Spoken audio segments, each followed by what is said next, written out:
Okay, I didn't turn the broadcast on. So we are broadcasting now. Sorry about that. Okay, so Nikki, take it away.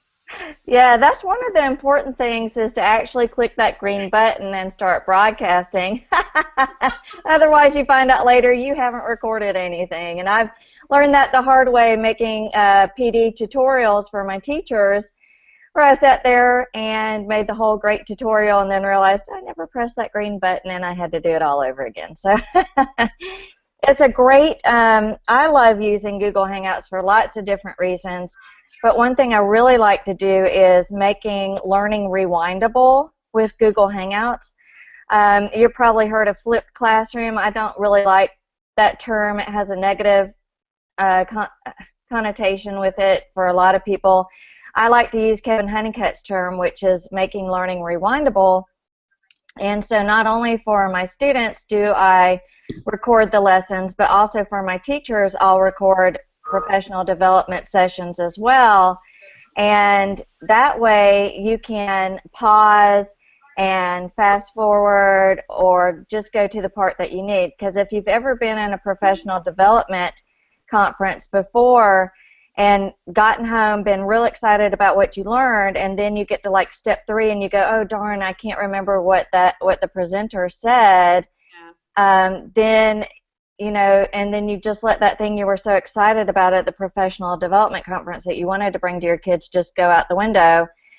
This way, my teachers can always go back 24/7 anytime they want, get the learning that they need, and you know, in their pajamas, wherever they happen to be. And then I also offer to my teachers, if after you do the online tutorial you would like more information or some one-on-one time with me, let me know. So I offer one-on-one time or small group time to my teachers as well. I even offer co-teaching with my teachers until they feel comfortable using whatever it is that they've learned with me. Wonderful. Now, have you do you have a YouTube channel, and are all your links listed there? Yes. Professional learning? Yes, I have a YouTube channel, and you can see all my professional learning there.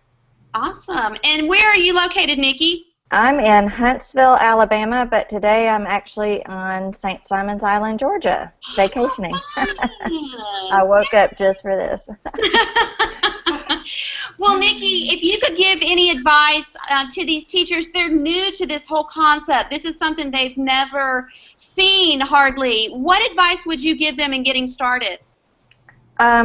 Just jump in and practice. Get some of your best friends together, some of these teachers that are sitting here with you today, and practice with it. There's so many things you can do. Matter of fact, Simple K-12 just had a day-long free webinar service from, I don't know when they started, about 8 o'clock in the morning until 2 or 3 in the afternoon, all about Google Hangouts.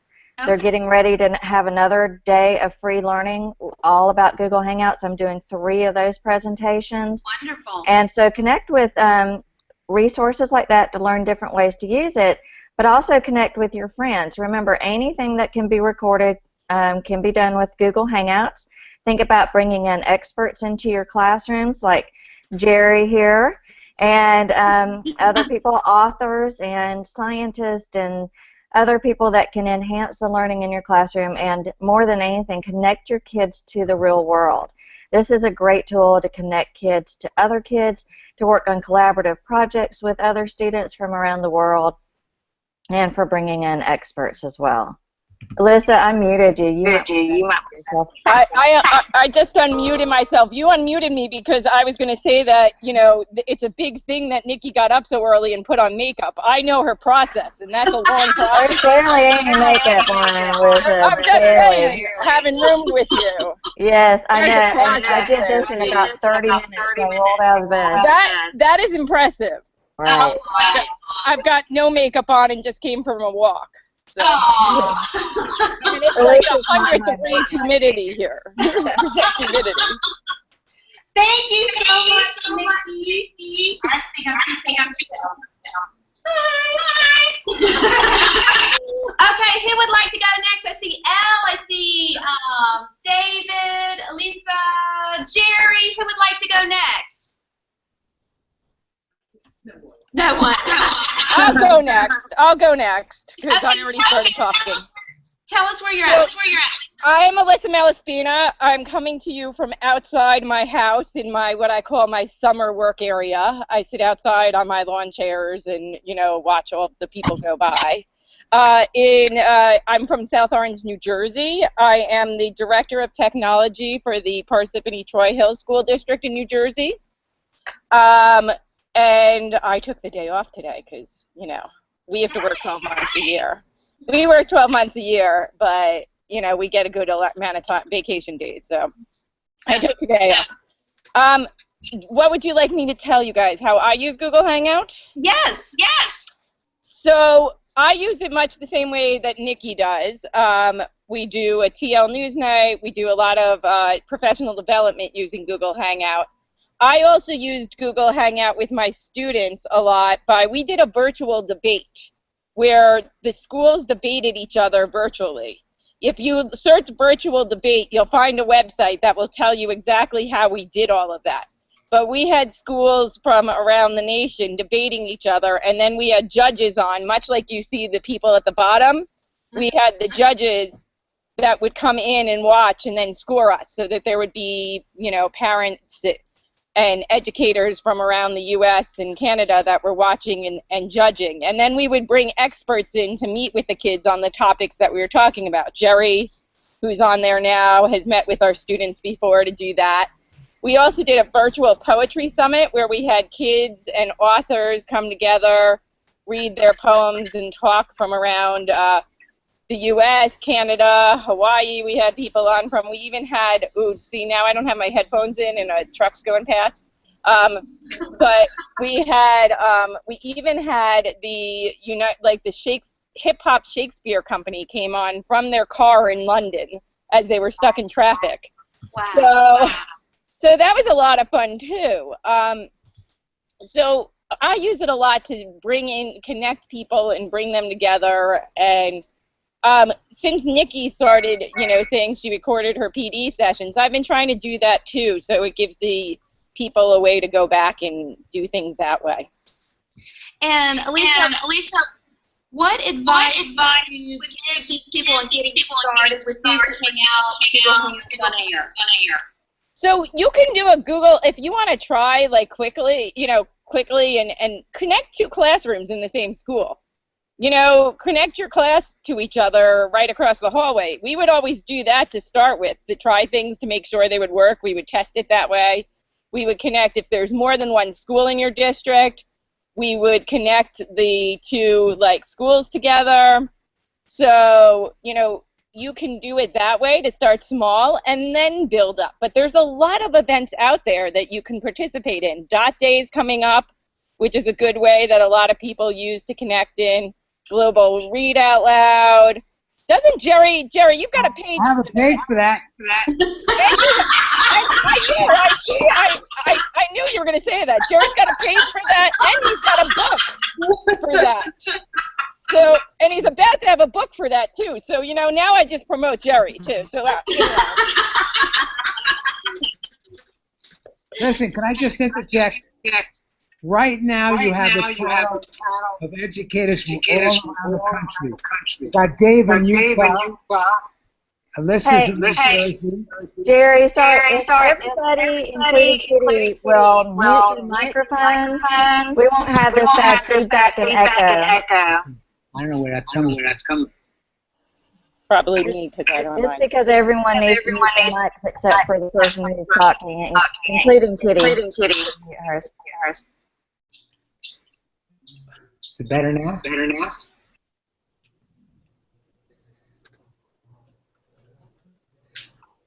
Give you a tour of my house. Right now you have a panel of educators from all around the country. You have Utah, you have Mississippi, you got Georgia, Hawaii, South Carolina, and I'm in Florida. I mean, that's amazing. What I did a couple of years ago, Marissa from Greece asked us to go on a Google Hangout together. Before you know it, there was someone from Peru, someone from Australia, I was in Florida, and she was in Greece, and we learned how to do it. That's the best advice I can give you. Test drive a tech tool like Google Hangout. Do it with another person, before you do it with a class to test it out. And I have a page on Google Hangouts. Of course you do. Joanne, aloha. Yeah. Aloha. How are you? Joanne, we want you like in front of the beach. We feel like that's where you should always be. But it's 4:09 in the morning. Oh, you're a good woman. Yeah, Very good woman. Well, I couldn't let my friends Okay, I'm Jan Jacobs. I live in Aiea, Hawaii, and I teach 6th grade social studies. And Google Hangouts and things like Skype are the best things for us because we live on an island. This is the only way for our kids to really be connected, and it's brought the world to us. And that's what you really want to do, is connect and be with others. It's the best way to find out about the world.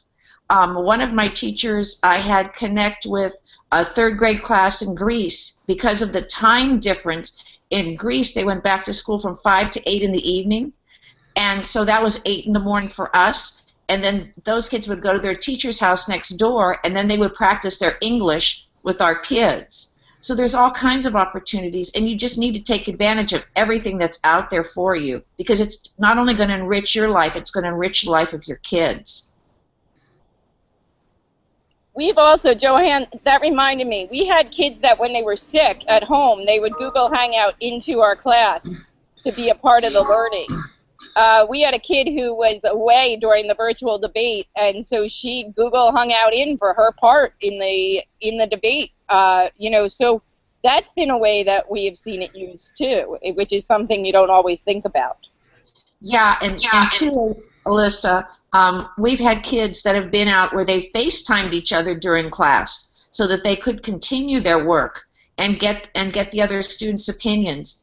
And it's wonderful because when that kid stays involved, it's not where they come back and they look at you and they're like, well, what do I do now because I'm so far behind and everybody else kept on going without me.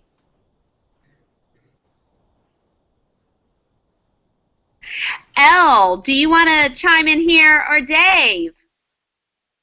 Where are you from, and how do you use Google Hangouts?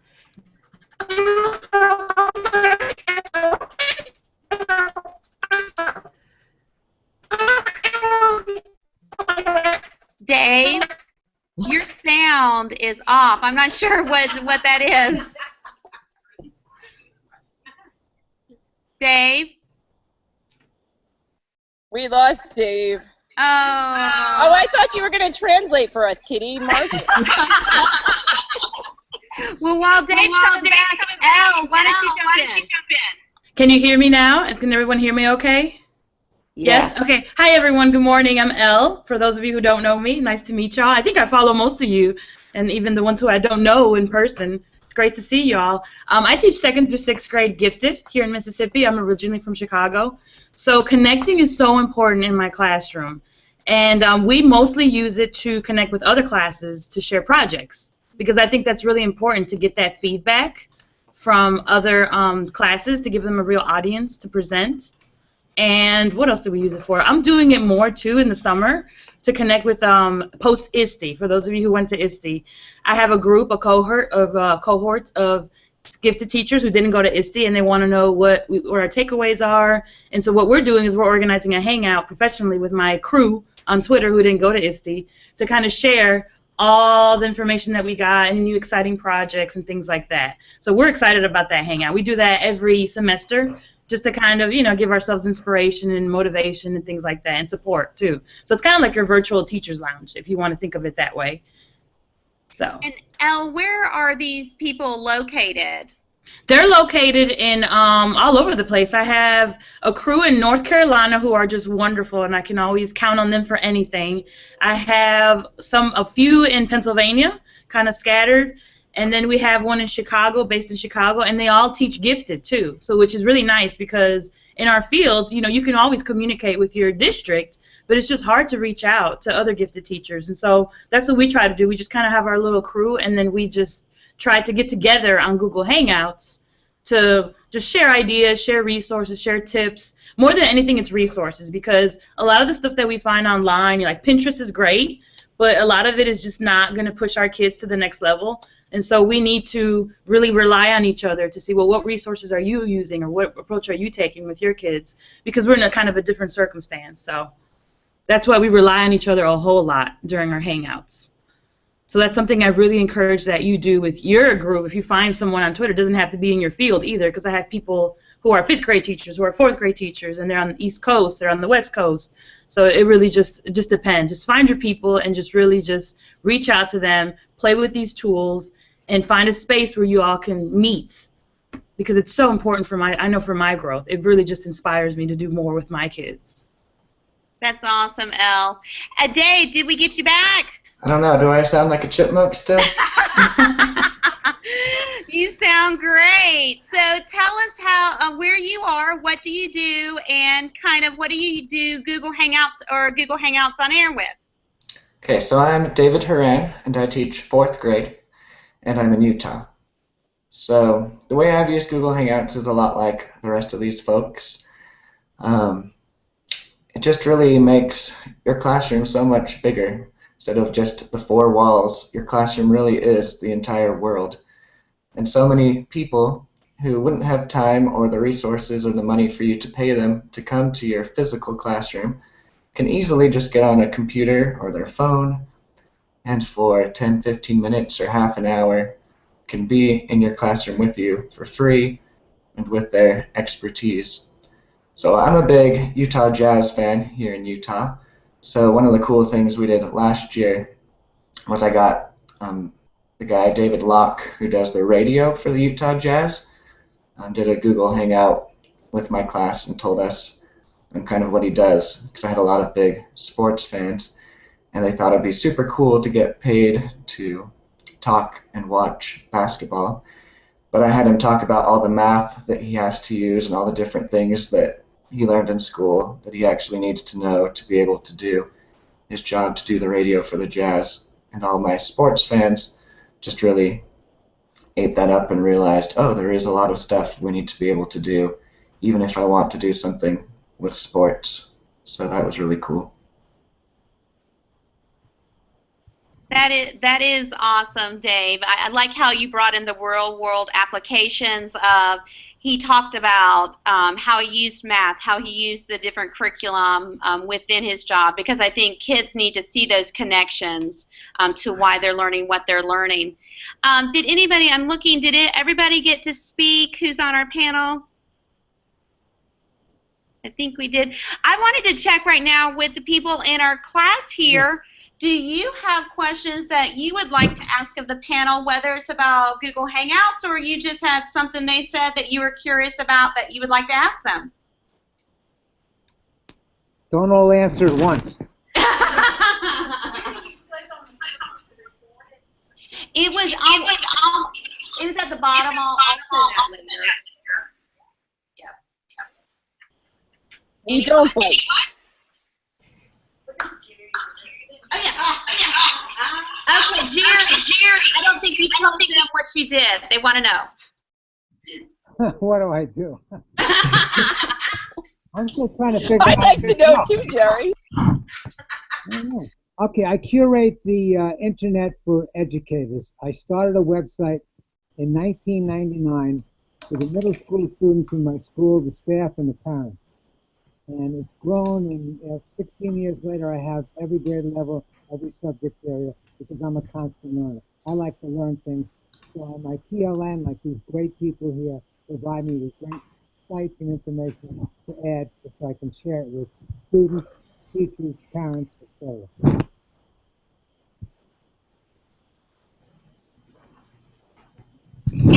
And as you'll hear, if you are on Twitter or live with Jerry, if you are talking about a certain topic and he has a page for it, he will quickly jump in and let you know that he has a page for that. And Jerry, I appreciate that. You are probably the first person I go to look for information. Thank you for all your hard work and making pages. And we do try to stump Jerry on what. The karaoke page. We're waiting for the karaoke page and the South Orange, New Jersey page. I'm still waiting. It's better than Google. Better than Google. Well, to end out our time here, those on the panel, if you want to give one word of advice to growing educators in embracing digital learning in their classrooms, any word of advice, and we'll end with that. Don't be afraid to try. Yeah, don't be afraid. Don't be afraid, and don't do it because you don't know how to do it or you're not an expert at it. You're not going to be an expert. Jump into it. Do it anyway. Jump into the deep end. Let your kids help you, and just have fun with it. Yes, great, great. Take advantage of the expertise of your students. Be surprised. It can really help you a lot with the technology and help each other. Yeah. And join us on the Twitter sphere, seriously. We have a tremendous collection of educators, global educators, and education. It's a level playing field. We share, we connect, we learn, and we share from each other. On that same note, too, what Jerry's saying, don't be afraid to reach out, because that's where I find a lot of my connections are usually on Twitter. And even if you don't know them, they'll be willing to help you out and, you know, test out a Google Hangout with you, or, you know, try to connect your classes. We're pretty awesome on Twitter. Yep. And also another big thing is it's okay to fail. Yeah. You're gonna fail. It's gonna happen. I mean, I had a video camera that was doing a PBS documentary, and my Google Hangout went down in the middle of it. You can watch it. You'll get to watch it soon on the PBS documentary, but that's a part of it. There is failure. Technology isn't perfect. It's okay to fail, and it's good to show the kids when you fail and how you grow and learn from that and move on. I think teachers all the time want everything to be perfect, and it's not always going to be perfect, and especially with technology, it's not. So it's okay for it to fail at times. Yeah, sometimes you sound like I did earlier. For my advice, I would say just to pick one thing, try it, see if you like it, see if it helps you and your students learn, and if it does, keep doing it. If not, pick one more thing.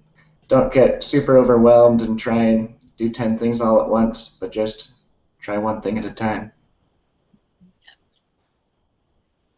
Well, wonderful. Did everybody get to share? Everybody got to share. I can't thank you enough, panel, for you joining me. It just makes my heart smile to see each of you. I love you to death and can't tell you how much I appreciate your connection. So thank you for joining us, and have a marvelous, marvelous day. Thank you. You too. Bye-bye. Bye. Have fun with the Hangout. Have fun, y'all. Have fun, y'all. Okay. So now down at the bottom, I'm going to